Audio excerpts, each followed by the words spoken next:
Hello students, welcome back to my channel math tutor. আশা করি তোমরা সকলে ভালো আছো। আজকে এই ভিডিওর মাধ্যমে আমরা পড়ব ক্লাস 7-এর কোষে দেখি 2.2 এর 1, 2, 3, 4, 5, 6 এবং 7-এর অঙ্কগুলো। ঠিক আছে, এবং পেজ নম্বর হচ্ছে 30। তোমরা অবশ্যই পুরো ভিডিওটা দেখো এবং প্রত্যেকটা অঙ্ককে ভালো করে করার চেষ্টা করো। ঠিক আছে, তাহলে শুরু করছি। একের দাগের অঙ্ক কি বলেছে দেখো। বলছে নিচের অনুপাতগুলিকে লঘিষ্ঠ আকারে পরিণত করি এবং প্রত্যেকটি অনুপাতের ব্যস্ত অনুপাত লিখতে বলেছে। প্রথমে লঘিষ্ঠ আকারে পরিণত করো, তারপরে ব্যস্ত অনুপাত লিখতে বলেছে। একের দাগের এর অঙ্কটা দেখো, বলেছে 12:15। তাহলে এটাকে লঘিষ্ঠ আকারে পরিণত করতে গেলে কি করব, 12/15 করলাম। ঠিক আছে, এবং এটাকে কাটাকুটি করছি, দেখো 3 4 12 আর এটা হচ্ছে 3 5 15। তাহলে কত হলো, 4/5, এবং এটাকে অনুপাত আকারে লিখলে 4:5। ঠিক আছে, লঘিষ্ঠ আকারে পরিণত হলো। আর 4:5 এর ব্যস্ত অনুপাত কি হয়ে যাবে, এই যে পূর্বপদ হচ্ছে 4 আর উত্তরপদ হচ্ছে 5, পূর্বপদটা উত্তরপদ হয়ে যাবে আর উত্তরপদটা পূর্বপদ হয়ে যাবে, অর্থাৎ 5:4 হয়ে যাবে। তাহলে এখানে লঘিষ্ঠ আকারে রূপান্তর হচ্ছে অ্যান্সার এটা 4:5, আর ব্যস্ত অনুপাত হচ্ছে এটা। এরপরে রয়েছে বি এরটা 36:54। তাহলে এটাকে কি করব, 36/54। কত দিয়ে যাবে কাটাকুটি, 6 6 36, 6 9 54, আবার 3 দিয়ে যাবে, 3 দুগুণে 6, 3 তিরিকে 9। তাহলে কত হচ্ছে, 2/3, অর্থাৎ 2:3। এটা হয়ে গেল লঘিষ্ঠ আকারে রূপান্তর। আর 2:3 এর ব্যস্ত অনুপাত সমান কত হয়ে গেল, 3:2। এটা অ্যান্সার হলো। এবার সি এরটা দেখো, সি এরটা কী রয়েছে, 75:120। তো এটাকে দেখো 75/120। এবার 5 দিয়ে কাটাকুটি করলে 5 15 75, 5 দুগুণে 10, 5 4 20। আবার দেখো 5 3 15, সরি 5 দিয়ে যাবে না, 3 5 15, 3 দিয়ে যাবে, 3 5 15, 3 8 24। তার মানে 5/8 হয়ে গেল এবং 5:8 হয়ে গেল। এটা অ্যান্সার হলো। এবং 5:8 এর ব্যস্ত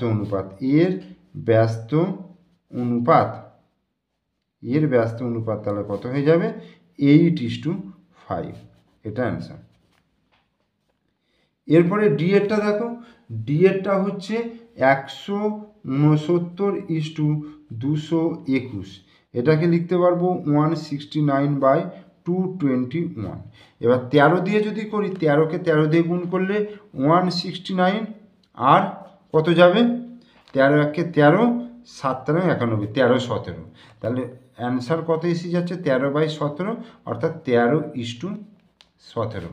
এটা অ্যান্সার হলো। এবং 13:17 এর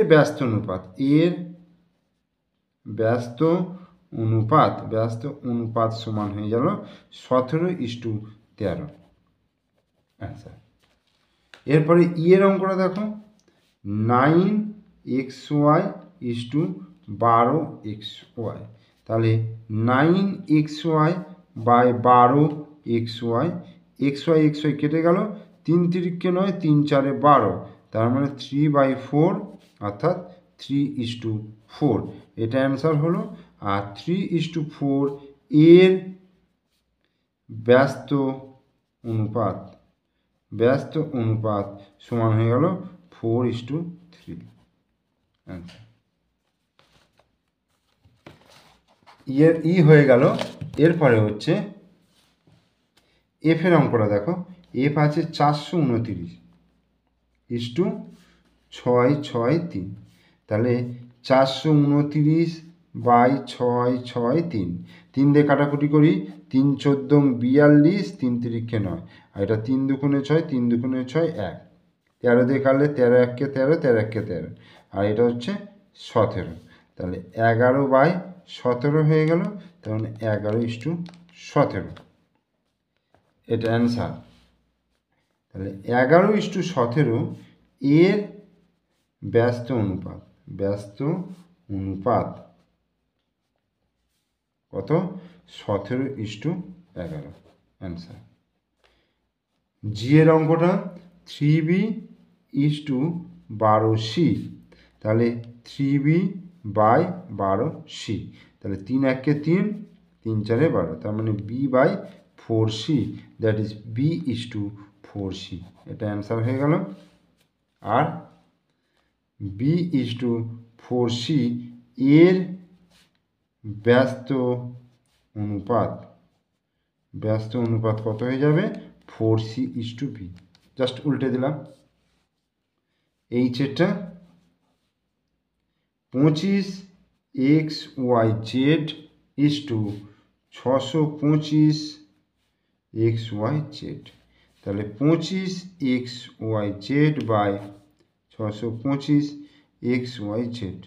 xyz কেটে গেল, 5 5 25, আর 5 1 5, 5 2 10, 5 5 25, 5 1 5, এটাও 5 2 10, 5 5 25, তাহলে 1/25, দ্যাট ইজ 1:25, এটা অ্যান্সার হয়ে গেল। এবার 1:25 এর ব্যস্ত অনুপাত তাহলে কত হয়ে যাবে? 25:1, অ্যান্সার। তাহলে একের দাগেরগুলো শেষ হয়ে গেল। এবার দুইয়ের দাগেরগুলো দেখো কি বলছে, যে নিচের অনুপাতগুলিকে পূর্ণ সংখ্যার অনুপাতে পরিণত করি এবং তার ব্যস্ত অনুপাত লিখি। প্রথমে আগে পূর্ণ সংখ্যার অনুপাতে পরিণত করব, তারপরে তার ব্যস্ত অনুপাত করব। প্রথমে দুইয়ের দাগের এর অঙ্কটা দেখো, 2.5:12.5, এটা পূর্ণ সংখ্যার অনুপাতে আনতে হবে। তো 2.5/12.5, এই হলো। এবার দেখো এই দশমিকটা তুলে, দশমিকের পর একটা ঘর আছে মানে 10 খাওয়ালাম নিচে, আর এই দশমিকের পর একটা ঘর আছে মানে উপরে 10 খাওয়ালাম, ঠিক আছে। এবার দেখো এই 10 কেটে গেল। এবার 25 আর 125, 25কে 5 দিয়ে কাটলে 5 5 25, আর এটা 5 2 10, 5 5 25, আবার 5 1 5, 5 5 25, তাহলে কত হচ্ছে? 1/5, অর্থাৎ 1:5, 1:5 হয়ে গেল পূর্ণ সংখ্যার অনুপাত, অর্থাৎ দশমিক থাকলো না। আর 1:5 এর ব্যস্ত অনুপাত হয়ে গেল 5:1, তাহলে এটা অ্যান্সার হলো, এটা অ্যান্সার হলো। বি এর অঙ্কটা 5/8:7/16, তাহলে 5/8 হলো 7/16 সমান 5/8 গুণ চিহ্ন দিয়ে এটা কীভাবে উল্টে যাবে? তাহলে 16/7, তাহলে 8 1 8 আর 2 16, তাহলে কত হচ্ছে? 5 2 10, আর নিচে 7 1 7, মানে 10:7, এটা একটা অ্যান্সার হয়ে গেল। আর 10:7 এর ব্যস্ত অনুপাত হয়ে গেল 7:10, অ্যান্সার। সি এরটা কি আছে? সি এরটা দেখো 0.7:0.49, তাহলে 0.7/0.49 কি করব? দেখো দশমিকটা তুলে দেখো দশমিকের পর একটা ঘর আছে মানে 10 খাওয়ালাম, আর এখানে দশমিকের পর দুটো ঘর আছে মানে 100 খাওয়ালাম, হলো। তাহলে একটা শূন্য কেটে গেল, 7 দিয়ে কাটলে 7 1 7, 7 7 49, তাহলে 1 × 10, ওপরে 10 হলো, নিচে 7 1 7, তাহলে উত্তর কত হয়ে গেল? 10:7, এটা অ্যান্সার হলো। আর 10:7 এর ব্যস্ত অনুপাত কত হয়ে গেল? 7:10, অ্যান্সার।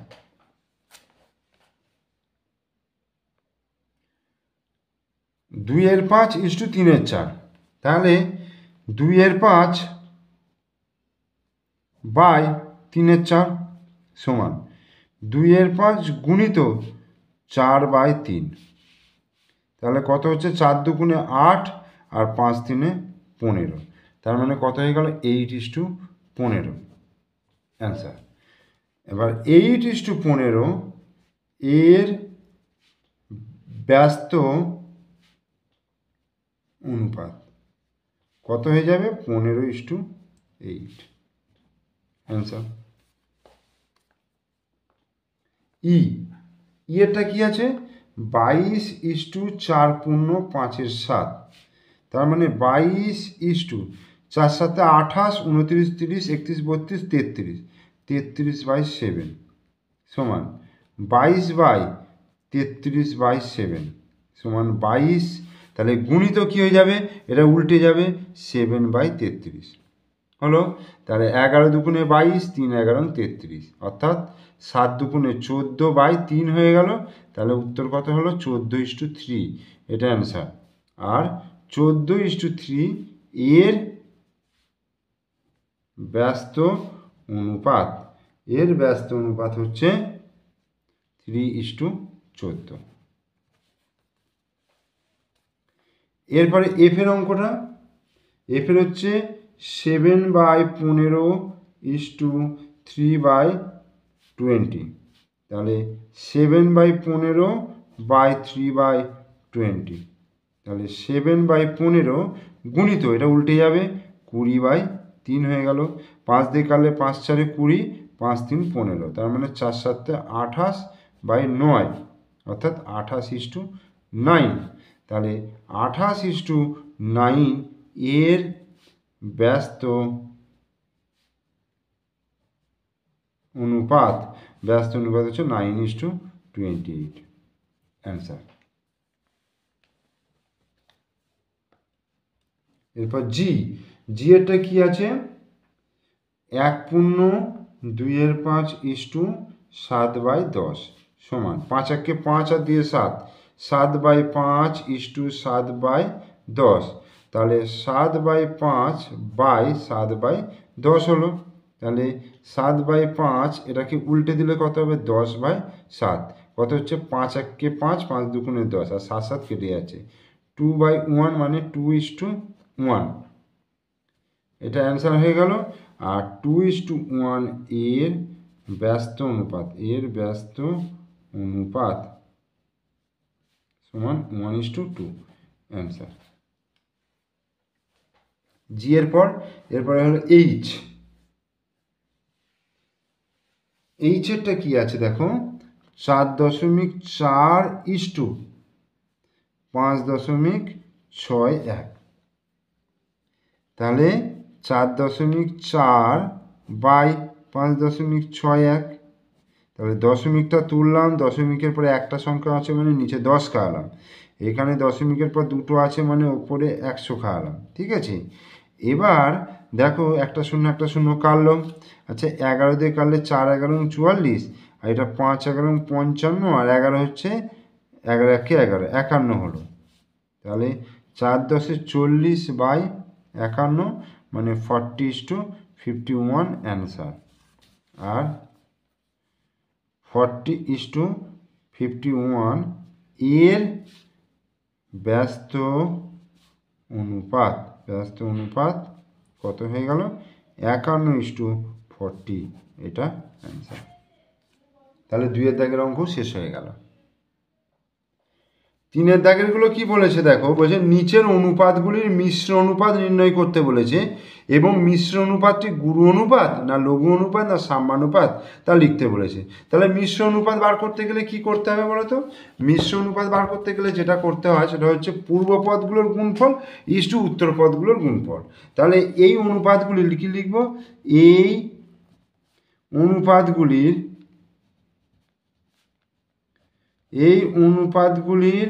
মিশ্র অনুপাত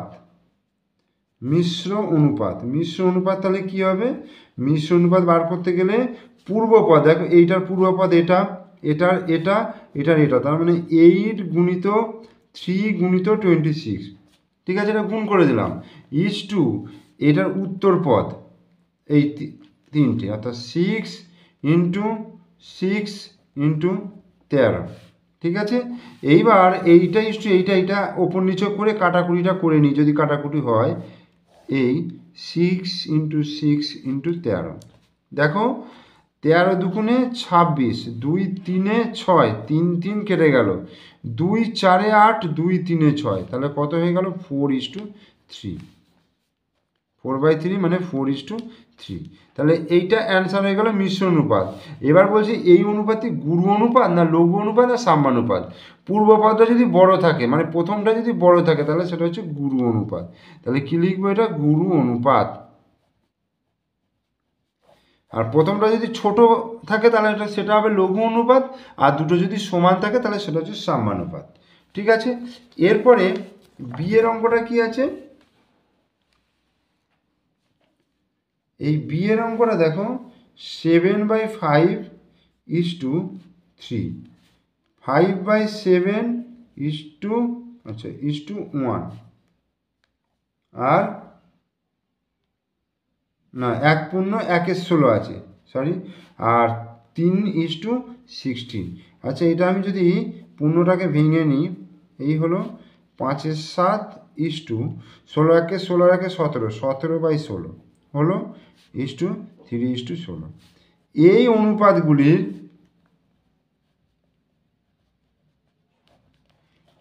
অনুপাতগুলির মিশ্র অনুপাত, মিশ্র অনুপাত কি হবে, দেখো পূর্বপদ, দেখো এইটা 7/5 গুণিত 5/7 গুণিত 3, ঠিক আছে। আর উত্তরপদ হচ্ছে এইটা আর এইটা, তার মানে এটা 3 গুণিত 17/16 গুণিত 16। তাহলে এখানে দেখো 7 7 কেটে যাচ্ছে, ঠিক আছে, 5 5 কেটে যাচ্ছে, আর এখানে 16 16 কেটে যাচ্ছে, ঠিক আছে। তাহলে 3 আর এটা হচ্ছে 3 17 51 হয়ে গেল।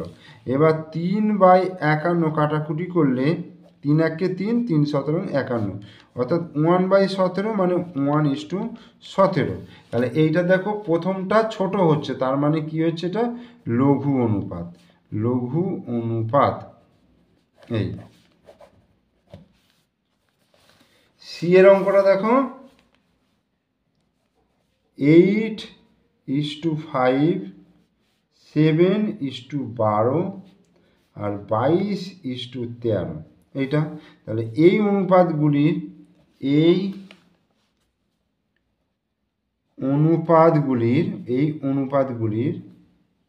মিশ্র অনুপাত, মিশ্র অনুপাত কি হবে, দেখো পূর্বপদ এই, তাহলে 8 × 7 × 22 উত্তরপদ দেখো 5 × 12 × 13। তাহলে ওপর নিচে লিখি 12 × 13, কাটাকুটি করলে কি হবে, দেখো 2 দিয়ে কাটলে 2, 11 দুগুণে 22, 6 দুগুণে 12, আবার 2 দিয়ে কাটলে 4 দুগুণে 8, 3 দুগুণে 6, তাহলে আর যাচ্ছে না। তাহলে কত হচ্ছে, 4 7 28, 28কে 11 দিয়ে গুণ করতে হবে, 28কে 11 দিয়ে গুণ করলে 28 28, 8 10, 308 হচ্ছে, ঠিক আছে, 308। আর নিচে কত হচ্ছে,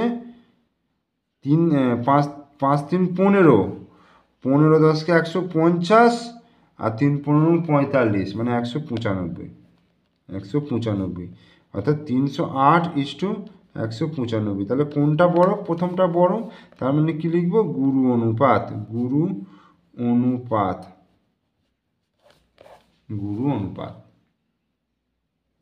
আর ডি এর অঙ্কটা দেখো 2/3:5 আর 7/8:2, এই অনুপাতগুলির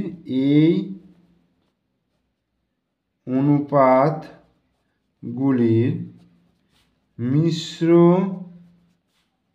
অনুপাত।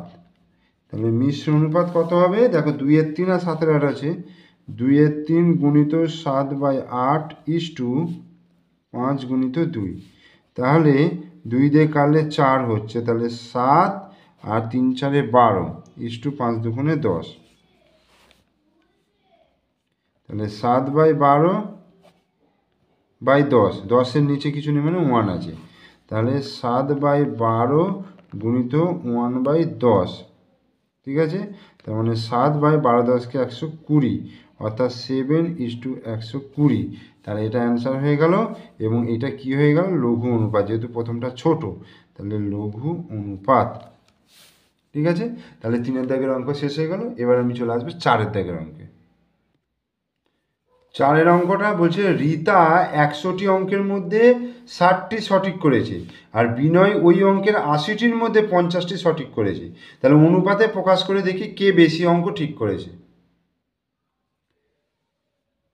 তাহলে দেখো রীতা 4-এর দাগের অঙ্কটা কি বলছে, রীতা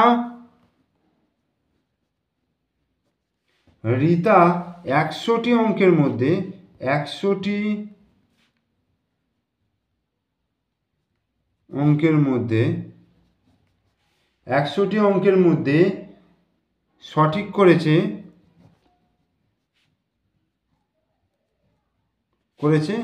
60টি, ঠিক আছে।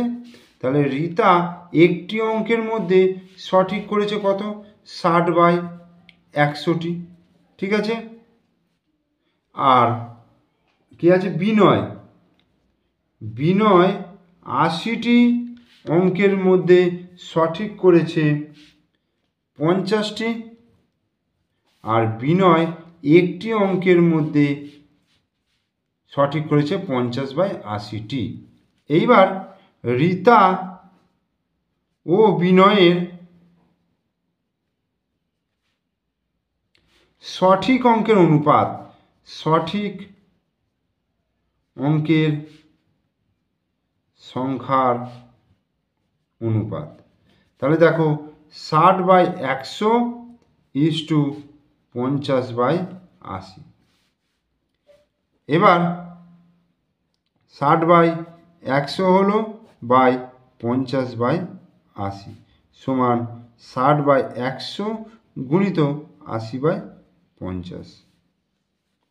কাটাকুটি করি, 0 0 কাটলো, 0 0 কাটলো।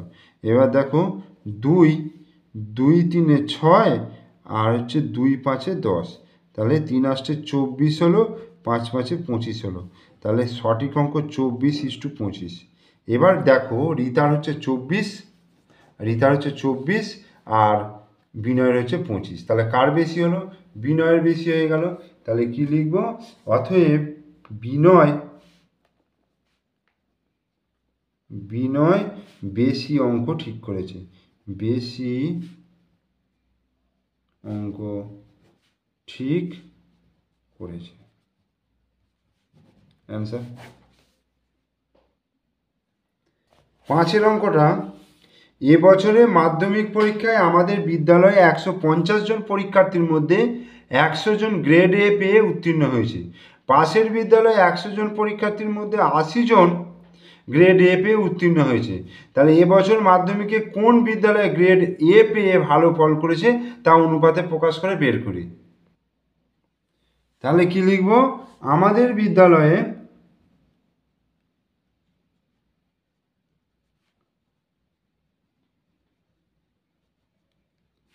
150 জন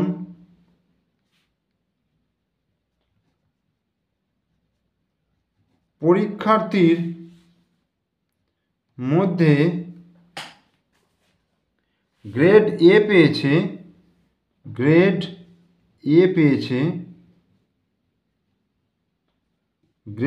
পেয়েছে 100 জন। আমাদের বিদ্যালয়ে 150 জন পরীক্ষার্থীর মধ্যে গ্রেড এ পেয়েছে 100 জন। আমাদের বিদ্যালয়ে একজন পরীক্ষার্থীর মধ্যে গ্রেড এ পেয়েছে 100/150 জন।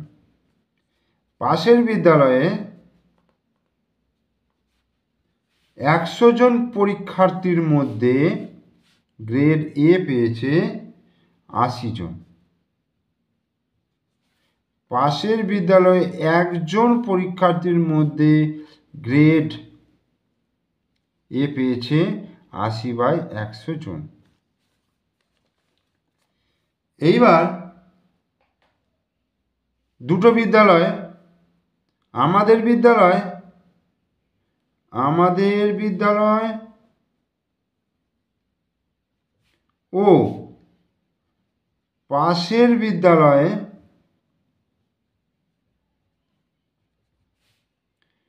গ্রেড এ পাওয়া পরীক্ষার্থীর সংখ্যার অনুপাত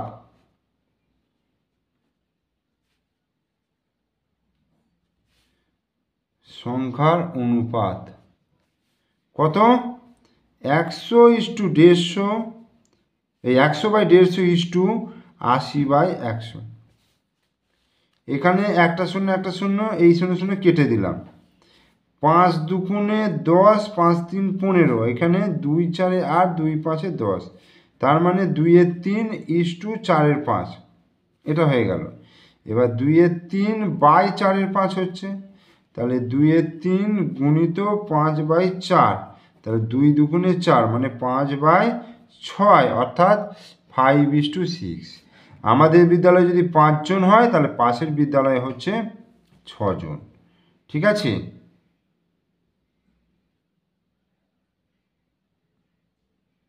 তাহলে কি লিখব? অতএব পাশের বিদ্যালয়ে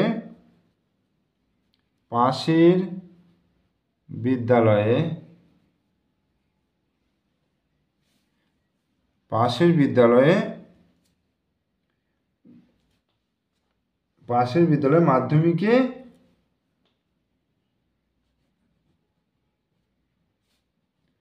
গ্রেড এ পেয়ে ভালো ফল করেছে।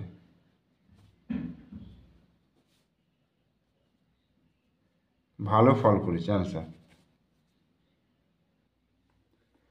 6 দাগের বলছে, দেখো বলছে দুটি বাড়ির দামের অনুপাত 4:3, দ্বিতীয়টির দাম এত টাকা, প্রথম বাড়িটির দাম কত হিসাব করি। আগে এটা করি। তাহলে দুটি বাড়ির দামের অনুপাত 4:3, তাহলে প্রথম বাড়ি ইস্টু দ্বিতীয় বাড়ির দাম। প্রথম বাড়ির দাম অর্থাৎ প্রথম বাড়ির দাম ইস্টু দ্বিতীয় বাড়ির দাম সমান 4:3, বা তাহলে প্রথম বাড়ির দাম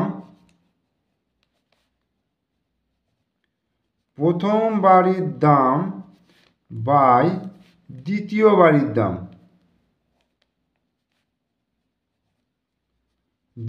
বাড়ির দাম সমান 4/3। এইবার আমাকে দাম কোনটা বলে দিয়েছে? দ্বিতীয়টির দাম 4,20,000 টাকা। তাহলে প্রথম বাড়ির দাম বাই 4,20,000 টাকা সমান 4/3। তাহলে অতএব প্রথম বাড়ির দাম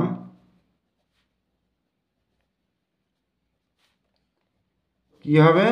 4/3, এটা নিচে ভাগ আছে মানে এদিকে গুণ হয়ে যাবে, 4,20,000। এই এবার এটা কাটাকুটি করলে 3 1 3, 3 4 12, মানে 3 14 42 আর 4টে শূন্য। এই এবার এটা গুণ করলে হবে 4 14 56 আর 4টে শূন্য, তাহলে 5,60,000 টাকা। এই হলো। অতএব উত্তরটা কি হলো? অতএব প্রথম বাড়িটির দাম হবে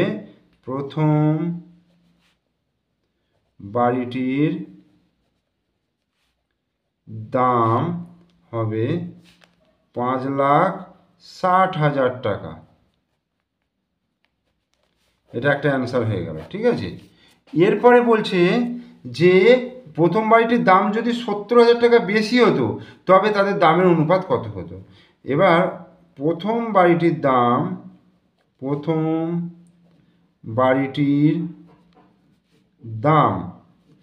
70,000 টাকা বেশি হলে বাড়ি দুটির দামের অনুপাত হতো,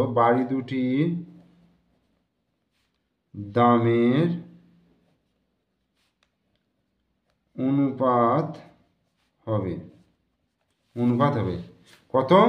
প্রথম বাড়িটার দাম কত? 5,60,000 টাকা। এইটা প্রথম বাড়ির দাম বেরিয়েছে, তাহলে 5,60,000 টাকা যুক্ত 70,000 টাকা, এইটা ইস্টু প্রথম বাড়ি ইস্টু দ্বিতীয় বাড়ির দাম কত, 4,20,000 টাকা। এই তাহলে এটা কত হবে, 6,30,000 টাকা যোগ করলে ইস্টু 4,20,000 টাকা। এই এবার এটাকে উপর নিচে বসায়, এই একটা দুটো তিনটে, একটা দুটো তিনটে, একটা দুটো কেটে গেল, 63 42, 3 21 আর 3 14, 7 দিয়ে 3 7 21, 7 দুগুণে 14, তার মানে 3/2 অর্থাৎ 3:2, এটা অ্যান্সার। এবার 7 দাগের অঙ্কটা দেখো, একটি বাঁশ থেকে এক টুকরো বাঁশ কেটে নেওয়া হলো, দেখা গেল দুটি অংশের বাঁশের দৈর্ঘ্য অনুপাত 3:1। এখন নিচের সারণী থেকে টুকরো দুটির দৈর্ঘ্য কী কী হতে পারে, বাঁশটির দৈর্ঘ্য কী হতে পারে লিখি। দেখো 3:1 আছে, দেখো 3কে কত দিয়ে গুণ করে 30 হয়েছে, 3 10-এ 30, তাহলে 1কে 10 দিয়ে গুণ করে দিলাম, তার মানে 10 ডেসিমি, এটা হলো। তাহলে বাঁশের মোট দৈর্ঘ্য 30 আর 10-এ 40 ডেসিমি। আর একটা কি দেখো, এইটা 15 আছে, মানে এক মানে 15, তাহলে মানে 3 মানে কত হবে, 3 15 45, তাহলে 45 ডেসিমি, তাহলে 45 আর 15 কত হয়ে যাচ্ছে, 60 ডেসিমি। এটা এইভাবে বার করে নিতে পারো, অথবা তোমরা ওই লিখতে পারো যে প্রথম টুকরোর দৈর্ঘ্য ইস্টু দ্বিতীয় টুকরোর দৈর্ঘ্য সমান 3:1, তাহলে প্রথম বাই দ্বিতীয় করে 3/1 হলো, প্রথমের জায়গায় 30 বসালে দ্বিতীয়টা বার করতে হবে, যেমনভাবে আগের অঙ্কগুলো করেছি, কোনাকুনি গুণ করে ক্যালকুলেশন করে দেখবে 10 আসছে, আর এই দুটো যোগ করে দিলেই 40। সেমভাবে এটাও করে ফেলতে পারবে, ঠিক আছে।